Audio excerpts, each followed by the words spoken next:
Kidney injury, acute kidney injury या acute renal failure, दोनों almost interchangeable terms हैं। पहले एक्यूट रिनल फेलियर बोला जाता था, अब आजकल एक्यूट किडनी इंजरी होती है। एक्यूट किडनी इंजरी के 20 स्टेजिंग है, 5 स्टेजिंग है।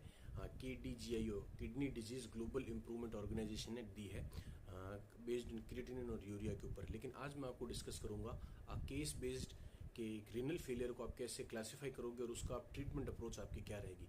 तो सबसे पहले आपके किडनी फेलियर 3 टाइप्स का होता है। जैसे मोस्ट ऑर्गन्स अपना होता है pre renal failure, renal failure और post renal failure. Pre renal failure से आप क्या समझते हैं, यानी कि कोई भी कॉज है जो कोई सर्कुलेशन में कमी की वजह से आपके रिनल का जो सर्कुलेशन रिनल में कम पहुंच रहा है। जैसे कोई भी पेशेंट को एक्सेसिव हेमोरेज हो गया कोई भी RTA की वजह से या कोई भी XYZ रीजन से, तो सर्कुलेशन कम होगा और किडनी फंक्शन स्लो डाउन हो जाएंगे, यूरिया एंड क्रिएटिनिन वो इंक्रीज हो जाएंगे। अगर लॉन्ग टर्म तक हो रही तो एक्यूट किडनी इंजरी से लेकर के वो किडनी फेलियर की स्टेज में भी जा सकते हैं। तो आपको उस चीज़ में हाइपर वॉल्यूमिया, जो वॉल्यूमिया है तो आपको वॉल्यूम सही करना है, ब्लड लॉस हो रहा है तो वो आपको मेंटेन करना है, तो आपको यूरिन आउटपुट चेक करना है। आपका कोई भी पेशेंट आपके पास कैजुअलिटी में आ रहा है और उसको यूरिन नहीं आ रहा है, 48 आवर्स यूरिन नहीं है, तो आपको उसके हिस्ट्री लेकर के डिसाइड करना है कि क्या रीज़न हो सकता है। एक तो प्री रिनल फेलियर, तो आप बहुत इजीली डायग्नोस कर सकते हो और उसको ट्रीटमेंट कर सकते हो, कोई इन्वेस्टिगेशन रिक्वायर्ड नहीं।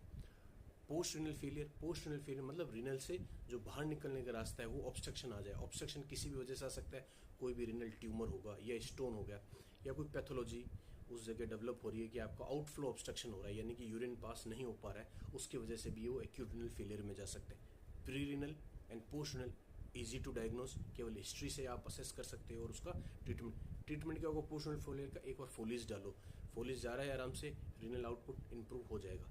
अब असली बात आती है रिनल की कॉज की। रिनल कॉज में आप खुद एज ए नेफ्रोलॉजिस्ट आपको ऑन कॉल आपको डिस्कस करना पड़ेगा उसको ग्लोमेरुलोनेफ्राइटिस, एक्यूट नेफ्राइटिक सिंड्रोम है या नेफ्रोटिक सिंड्रोम है या नेफ्राइटिस, जो भी है आपको है डिसाइड और डिस्कस करके नेफ्रोलॉजिस्ट से आपको ट्रीटमेंट करना पड़ेगा।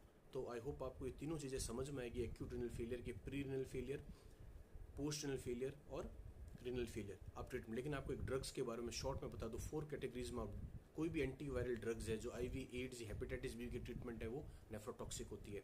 माइसिन ग्रुप के एमिनोग्लाइकोसाइड या वैंकोमाइसिन वो भी आपके किडनी नेफ्रोटॉक्सिक है। और जो पेन किलर मोस्ट कॉमनली अपने यूज़ करते हैं NSAID, वो भी बहुत ही नेफ्रोटॉक्सिक है। किसी भी किडनी डिजीज का पेशेंट है, उसको उसकी किडनी डैमेज हो रखी है और आपने डाइक्लोफेनाक दोगे तो आप मान के चलो 48 आवर्स में उसका क्रिएटिनिन लेवल 0.5% बढ़ जाएगा।